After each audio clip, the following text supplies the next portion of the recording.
Hey there. Subscribe to my channel. And also press this bell icon. So you never miss any new updates. शन्यच्छति योः वेगम उत्थितम क्रोधा हर्षयो। विदुर जी कहते हैं कि जो व्यक्ति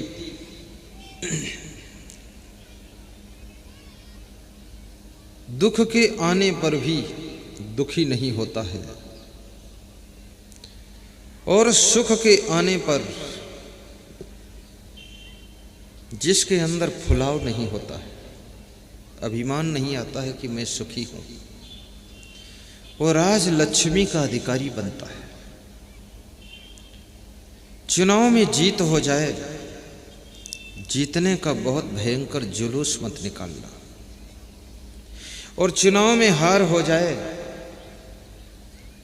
तो अपने घर में बेडरूम में पड़े मत रहना, रोते मत रहना। हार हो जाए तो एक फूलों का हार लेकर सत्संग में चले जाना। तुमको भी हार मिली है और फूलों का हार गुरु जी को पहना देना। गुरु जी के आशीर्वाद से तुम्हारी हार में सफलता का द्वार खुलेगा और गुरु जी को फूलों का हार मिलेगा और तुम्हारा व्यवहार सुधरेगा, फिर हार जीत में बदल जाएगी। चुनाव में जीत हो जाए, गंभीरता रखना, क्योंकि ये जीत भी 5 वर्ष के लिए, इसके बाद फिर संघर्ष आ रहा है और तुम्हारा सहयोग देने वाले तो कम लोग हैं, तुम्हारी टांग खींचने वाले बहुत लोग हैं। जिसको चुनाव की जीत, जिस व्यक्ति को सफलता अभिमान न दे सके और जिसको हार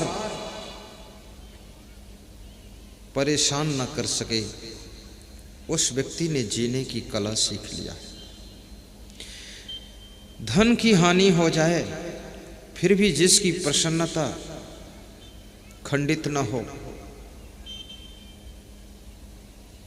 सामान की हानि हो जाए लेकिन खुशियां खोए ना। सामान खोया है लेकिन खुशियों को मत खोने देना। सामान तो फिर पैसों से मिल जाएगा लेकिन खुशियां खो जाएंगी, वो तो पैसों से भी नहीं मिलेगी। इन खुशियों को बचाना। भूकंप में मकान गिर जाए, दुखी मत होना। तुम ये सोचना मकान गिरा है, मकान बनाने वाला नहीं गिरा है। जब तक मकान बनाने वाला खड़ा है तो ऐसे ऐसे कितने मकान खड़ा कर देगा। इस मकान के गिरने से मैं गिरने वाला नहीं हूं, मैं पुनः मकान खड़ा करने वाला हूं।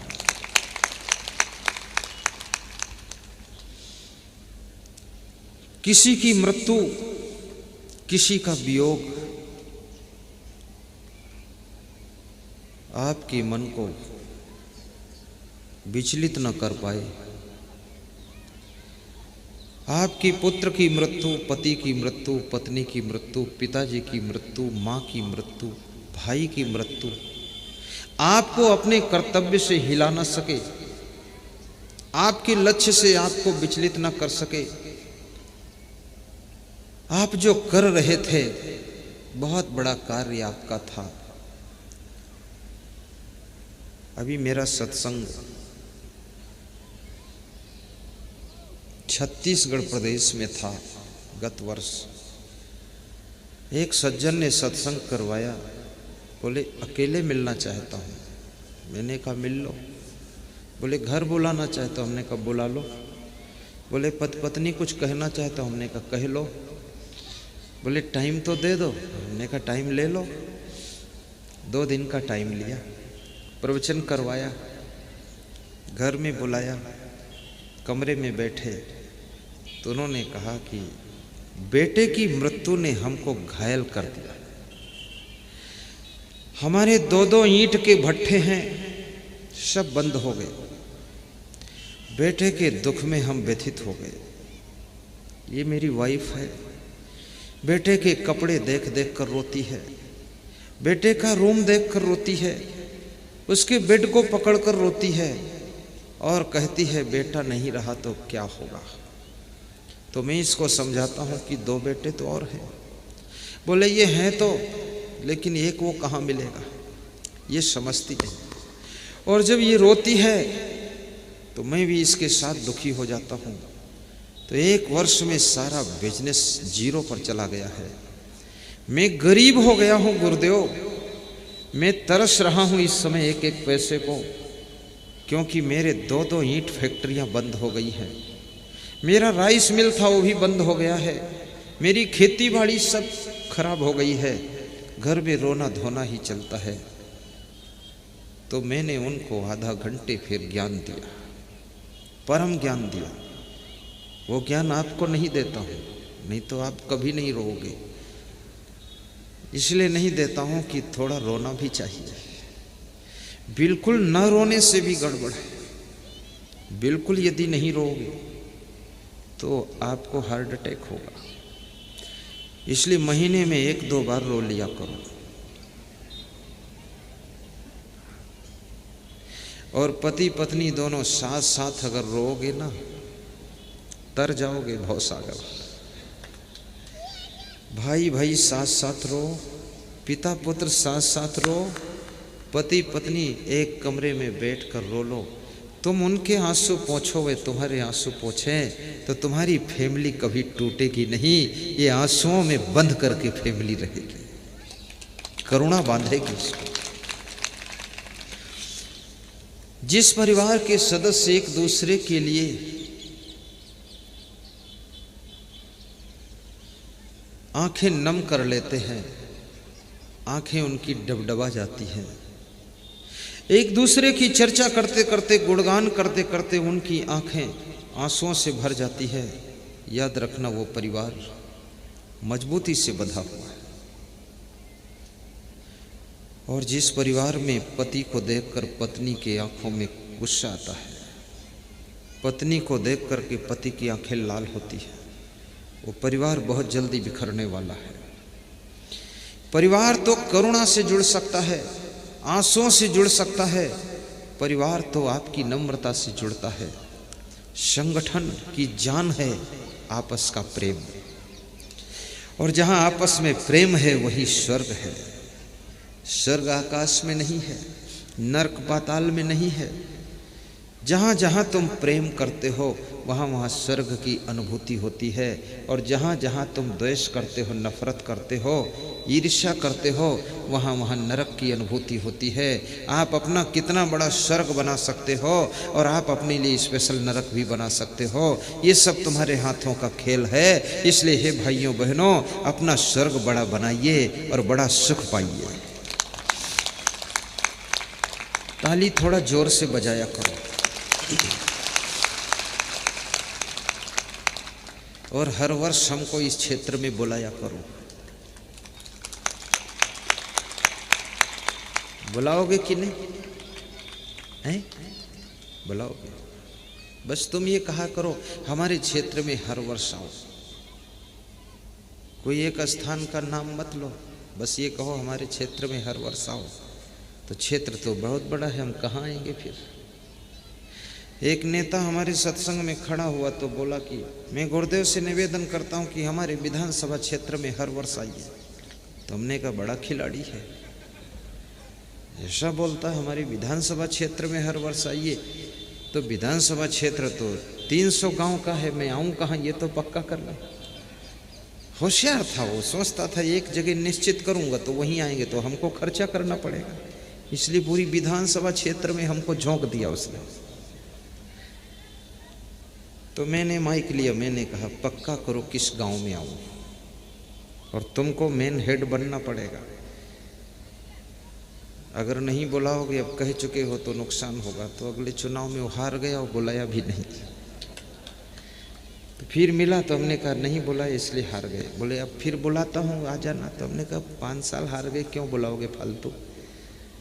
फिर टिकट लेना तब बुलाना, जीत जाओगे। सत्संग के पुण्य से जीत भी होती है, सत्संग के पुण्य से सुख मिलता है, सत्संग के पुण्य से घर की उन्नति होती है, सत्संग के पुण्य से घर में शांति आती है और सत्संग के पुण्य से सद्बुद्धि मिलती है। 5 चीजें सत्संग के प्रभाव से मिलती हैं, वे आज मैं आपके बीच में प्रकट कर रहा हूं। सीधे बैठकर गाओ।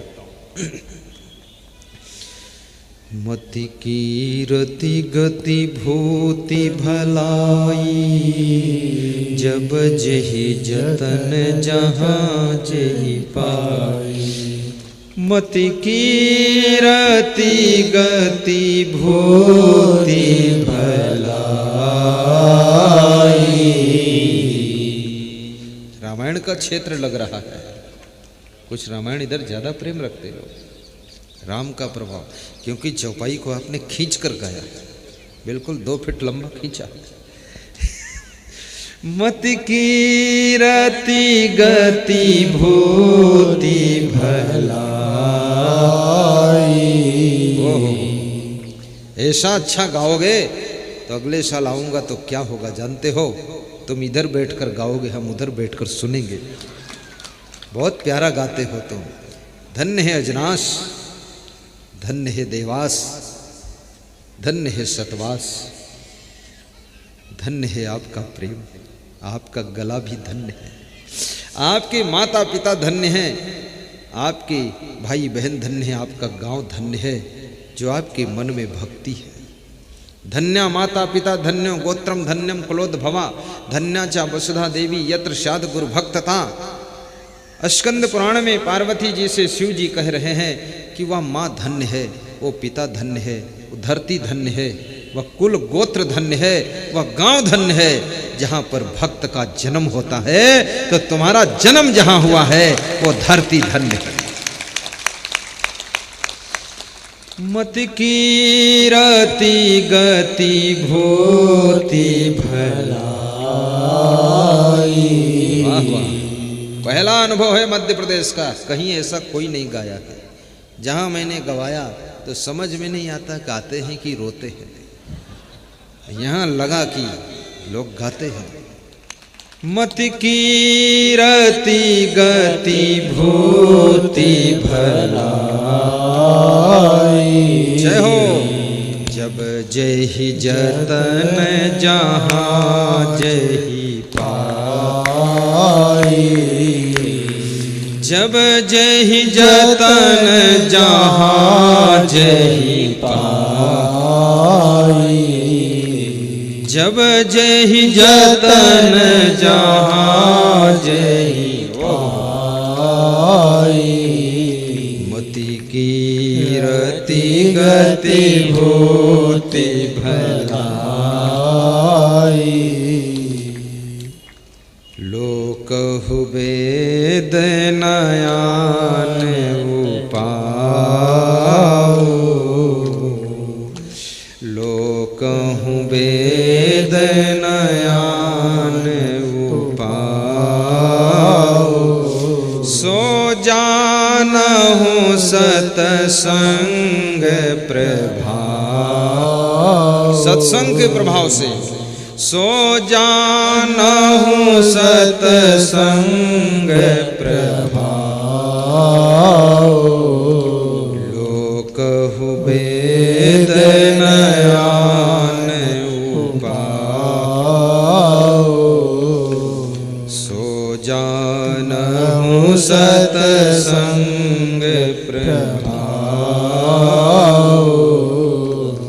5 चीजें केवल सत्संग के प्रभाव से मिलती है। संसार में और वेदों में शास्त्रों में भी इसका कोई उपाय नहीं। ये 5 चीजें केवल सत्संग से मिलती हैं। कौन कौन? बड़ी अमूल्य चीजें हैं ये। ना तो बाजार में मिलती हैं, ना उधार में मिलती हैं, ना मांगने से मिलती हैं, ना चालाकी से मिलती हैं। और जिसके पास में ये 5 चीजें ना हो तो उस आदमी के जिंदा और मुर्दा में कोई अंतर नहीं रहता है। 5 चीजें कौन कौन? 5 चीजें हैं। नंबर 1 मति। मति कहते हैं सद्बुद्धि को। सद्बुद्धि केवल सत्संग के प्रभाव से मिलती है। राम और रावण में अंतर सिर्फ इतना ही है, राम को सत्संग मिला तो राम की सद्बुद्धि प्रकट हो। रावण को सत्संग नहीं मिला, सत्संग से विरोध किया रावण ने, तो रावण के पास में दुर्बुद्धि हो गई। जिसके पास सद्बुद्धि थी वो भगवान कहे गए, और जिनके पास दुर्बुद्धि थी वो राक्षस कहे गए। सद्बुद्धि आपको भगवान बना देती है, महान बना देती है, इंसान बना देती है और बुद्धिमान बना देती है, और दुर्बुद्धि आपका पतन कर देती है, पतन कर देती है। ये सद्बुद्धि प्राप्त करो, सद्बुद्धि। जैसे आप देखते होंगे एक चोर है, चोर के पास बुद्धि कम नहीं, बहुत बुद्धि है। आपके घर में रखा हुआ सामान कभी कभी आप ढूंढते हो, नहीं पाते हो, और चोर कभी आपके घर में नहीं आया है, रात में आता है, अंधेरे में आता है और जानता भी नहीं है, लेकिन एक बार में उसका हाथ वहीं पहुंचता जहां सामान है। कितनी बुद्धि समझ लो, अंतर्यामी है चोर। बुद्धि है लेकिन बुद्धि में शुद्धि नहीं है, क्योंकि सत्संग नहीं मिला, इसलिए अपनी बुद्धि को चोरी में लगा रहा है। अगर उसके पास सद्बुद्धि आ जाए, सत्संग मिल जाए, तो उस बुद्धि से चोरी नहीं करेगा, उस बुद्धि से, इतनी पैनी बुद्धि से बिजनेस करेगा, धन कमाएगा, और उस धन को दान करेगा, सत्संग कराएगा, प्रोग्राम करेगा, और हजारों को ज्ञान दिलाएगा, सबका कल्याण करेगा। याद रखना, सद्बुद्धि जब आती है तब आदमी जन कल्याण करने लग जाता है, समाज सुधार करने लग जाता है, और जब दुर्बुद्धि आती है तो खुद का भी बिगाड़ करने लग जाता है। इसलिए सद्बुद्धि प्राप्त करना है तो सत्संग में जाओ। मत कीर्ति। और दूसरी चीज कीर्ति। कीर्ति किसे कहते हैं? कीर्ति माने यश होता है, कीर्ति माने नाम होता है। नाम होना भी बहुत जरूरी है, बदनाम नहीं होना चाहिए, नाम होना चाहिए।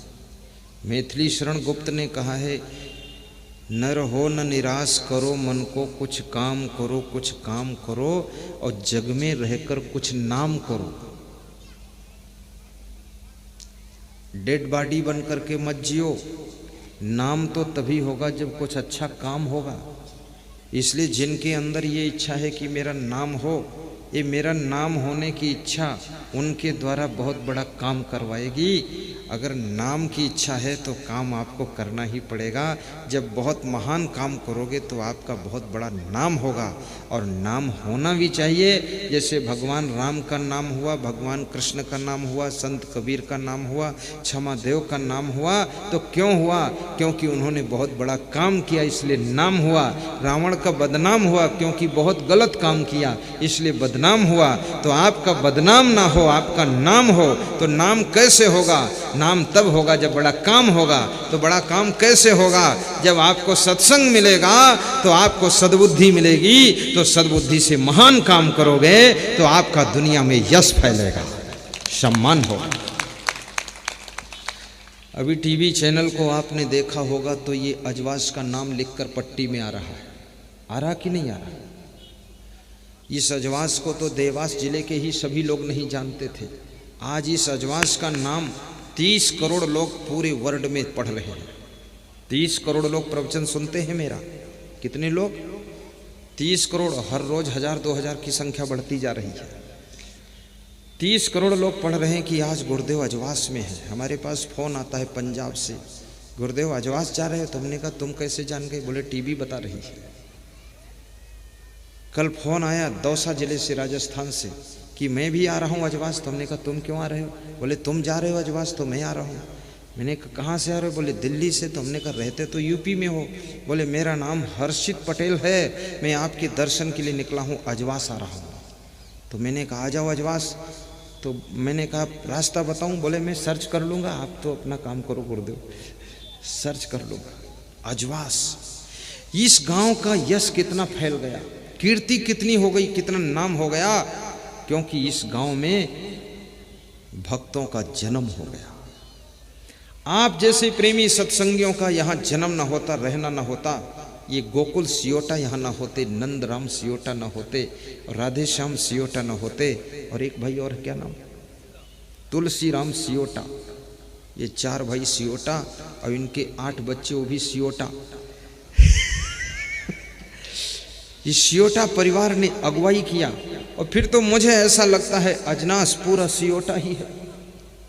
जिसको देखो वही सेवा में जुटा हुआ है, वही दौड़ रहा है। अजनास के बच्चे बच्चे को, जवान जवान को, बूढ़े बूढ़े को और माताओं बहनों को, सबको मेरी व्यास गादी धन्यवाद दे रही है कि सब ने मेहनत किया है इसमें। हमारे श्री गोकुल प्रसाद जी सियोटा कह रहे थे, गुरुदेव मैं तो प्रोग्राम लिया हूं, बाकी अजनास पूरा गांव लगा हुआ है, पूरे लोग मेहनत कर रहे हैं, छोटी सेवा हम भी कर रहे हैं, पूरे गांव का सम्मान उनकी नज़रों में है और धन्य है ये गांव। और मैं तो आपसे निवेदन करूंगा, कहीं भी मेरा प्रोग्राम हो तो आप लोग भी उसमें अपना अपना पुण्य बटा लेना। ये मत सोचना कि उसी के माथे छोड़ दूं, माथे वाथे नहीं, कर तो लेगा, लेकिन तुम्हें अवसर मिला है तो तुम भी उसमें पुण्य बांट लो। जितनी सेवा तन से, मन से, धन से कर पाओ कर लो, क्योंकि जो जितना सेवा करता है उतना % पुण्य उसके खाते में जमा होता है। और सत्संग से बड़ा पुण्य और कहीं कुछ होता नहीं है।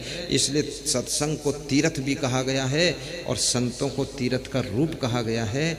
और सत्संग में सेवा करने वाले लोग चारों धाम का फल पा जाते हैं। तो आप सेवा जरूर करना। मति कीरति गति भूति भलाई, जब जही जतन जहाँ जही पाई।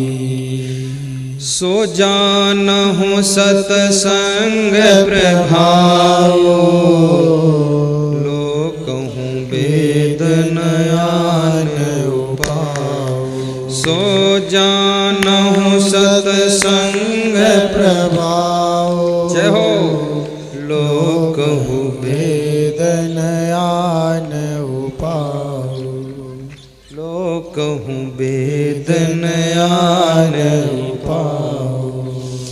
मति कीरति गति भूति भलाई, जब जही जतन जहाँ जही पाई।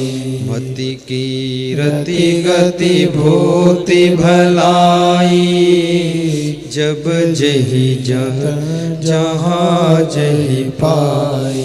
सो जानहु सतसंग प्रभाव, लोकहु वेद नयान उपाव। सो जानहु सतसंग प्रभाव, लोकहु वेद नयान उपाव। सत्संग से तीसरी चीज क्या मिलती है? गति। मत कीरति गति। गति माने होता है मोक्ष। गति माने है सद्गति यानी मुक्ति। सत्संग आपको मुक्ति भी देता है, मोक्ष हो जाएगा। बार बार ना जन्म होगा, ना मरण होगा, आवागमन नहीं होगा, मुक्ति प्राप्त कर लोगे।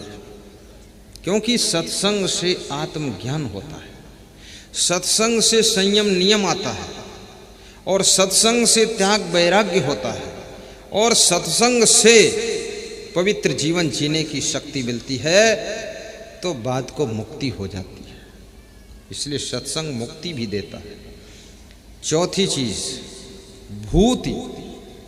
सत्संग भूति देता है। भूति माने भूत प्रेत नहीं, भूति माने होता है धन दौलत लक्ष्मी। सत्संग तुम्हें धनवान भी बनाता है, दौलत भी देता है, क्योंकि सद्बुद्धि होगी तो तुम धनवान हो जाओगे, और सद्बुद्धि नहीं है तो धन किसी से मिल जाएगा, वो भी सब राख हो जाएगा। रावण को सोने की लंका शंकर भगवान के द्वारा प्राप्त हुई थी, लेकिन सत्संग नहीं था तो सोने की लंका रावण की राख हो गई, उसके पास रह नहीं सकी। भगवान कृष्ण के पास में सत्संग था। मथुरा छोड़कर गोकुल छोड़कर द्वारिका आए थे और द्वारिका में भी सोने की द्वारिका तैयार हो गई और भगवान कृष्ण उसमें भजन करते थे। याद रखना, जहां सत्संग का प्रभाव है वहां पर उन्नति भी होती है, धन बढ़ता है। सत्संग से नहीं जुड़ोगे, दारू पियोगे, वेश्यालय जाओगे, जुआ खेलोगे, ऊट पटांग काम करोगे तो अपने आप तुम गरीब हो जाओगे, बर्बाद हो जाओगे, तुम खुद ही राख हो जाओगे। इसलिए मैं आपसे निवेदन करता हूँ, सत्संग से जुड़ने से बहुत फायदा है। आज हमारे पास में एक सज्जन आए थे तो कह रहे थे कि बीड़ी छोड़ा हूँ सतवास के सत्संग से आपका सुनकर। मैंने कहा नाम क्या है? तो उन्होंने कहा नंदराम सियोटा का भाई हूँ। कुछ नाम बताया, मैं भूल गया है? राधे श्याम। बीड़ी छोड़ दिया। अगर वह 10 रुपये की बीड़ी रोज पीते थे तो 300 रुपये महीने बच गए, 3600 रुपये साल में बच गए हैं। 50 रुपये की पीते थे, गजब हो गया। अब सोचो 1500 रुपये महीने बच गए। 1500 रुपये महीने कितना? अब जोड़ दो कितना बच गया। 18,000 रुपये साल में बचे। 10 साल में 1,80,000 बच गए। तो 10 साल बाद तो अकेले बुला सकते हैं, बीड़ी की बचत से प्रोग्राम करा सकते हैं। और आयोजक लिख दें कि बीड़ी की बचत का प्रोग्राम है, यही आयोजक है, बीड़ी आयोजन कर रही है और इसमें इतने लोग बैठे हैं। मैं आज आपसे दान मांगता हूं कि अपनी एक एक आदत दान कर दो। बीड़ी पीने की आदत है, उसे दान कर दो तो 50 रुपया नित्य बचेगा। सिगरेट पीने की आदत दान कर दो, गुटखा खाने की आदत दान कर दो, दारू पीने की आदत को दान कर दो, मांस मछली खाने की आदत है उसको दान कर दो, और यदि गाली देने की आदत है तो उसे दान कर दो, आलस्य की आदत को दान कर दो, जितनी बुराइयों का पिटारा है वो सब दान कर दो। फिर देखो आपकी जिंदगी में न धन की कमी रहेगी न सुख शांति की कमी रहेगी। ये गुरु जी के चरणों में जो तुम 10 रुपये दान करते हो, 100 रुपये दान करते हो, 500 रुपये दान करते हो, ये दान तो छोटा दान है, साधारण दान है, ये कोई बहुत बड़ा दान नहीं है। सबसे बड़ा दान है अपनी बुराइयों का दान, आदतों का दान। और इसको दान करने के बाद तुम नहीं रहोगे नादान, फिर तुम दानेदार हो जाओगे, महान बन जाओगे। बहुत से लोग हिम्मत जुटा रहे कि आज दान दूंगा मैं। महिलाओं से भी कहूंगा तुम भी कुछ दान करो। अगर भोजन बनाने का मन नहीं होता है तो इस आदत को दान करो, भोजन टाइम पर बना दिया करो। अगर गुस्सा ज़्यादा आती है, नाराज होकर के कहती हो सिर दर्द है और लेट जाती हो, 10 दिन पड़ी रहती हो, तो इस आदत को दान कर दो। अब कभी नाराज ना होना और मत कहना कि सिर दर्द है, ये कहना कि बिल्कुल सिर ठीक है और दूसरे का भी सिर ठीक कर दूंगी, चलो काम चालू करो। आलस्य की आदत को भी दान दीजिए। और आदतों को दान करने वाला भक्त बहुत बड़ा आशीर्वाद प्राप्त करता है, उसका जीवन धन्य हो जाता है। मैं तो आपसे निवेदन करूंगा कि आपके घर में सुख शांति आए, आपका घर मंगल भवन बने और आपका कल्याण हो। आपके घर में सत्संग की आवाज़ गूंजती रहे। सत्संग के पेन ड्राइव ले लेना जिसमें 100 घंटे का प्रवचन है। सत्संग के मेमोरी कार्ड ले लेना दुकान से, जहां 50 घंटे का प्रवचन भरा हुआ है। और एक विषय पर प्रवचन नहीं है, जिंदगी के हजारों विषयों पर प्रवचन किया गया है। धीरे धीरे मधुर मधुर सुनते रहना। भजन की पुस्तक खरीद लेना, भजनावली, जिसमें भजन है, याद कर लो, गाते रहो। प्रवचन की पुस्तकें भी छपी हैं, जिंदगी जिए तो कैसे जिए, नई पुस्तक अभी बनाया हूं। और बरसे कंबल भीजे पानी, ये नई पुस्तक की रचना किया हूँ, कंबल बरस रहा, पानी भीग रहा, उसके अंदर आश्चर्यजनक ज्ञान है। और सुख की खोज ये नई पुस्तक है। जीने की राह ये बहुत पुरानी पुस्तक चल रही है 20 साल से। जिंदगी किस राह पर जीना चाहिए, ऐसी ऐसी पुस्तकें लेकर के भी पढ़ना, आपका घर मंगलमय होगा। 10 मिनट का समय सुबह और 10 मिनट का समय शाम को निकालना भक्ति के लिए, ध्यान के लिए, पूजा पाठ के लिए। इस संसार में हाय तौबा करके ज़िंदगी मत जीना, हैरान मत रहना, बहुत आफा काफा मत करना। ऐसा मत सोचना कि मैं सोऊं ना, खाऊं ना, पागल बन जाऊं तो बहुत कुछ कमा लूँगा। कुछ भी नहीं होने वाला है। मेहनत करो, लेकिन समय पर भक्ति भी करो। अगर अच्छा लगा तो like share comment and subscribe जरूर करें। जय हिंद, जय भारत।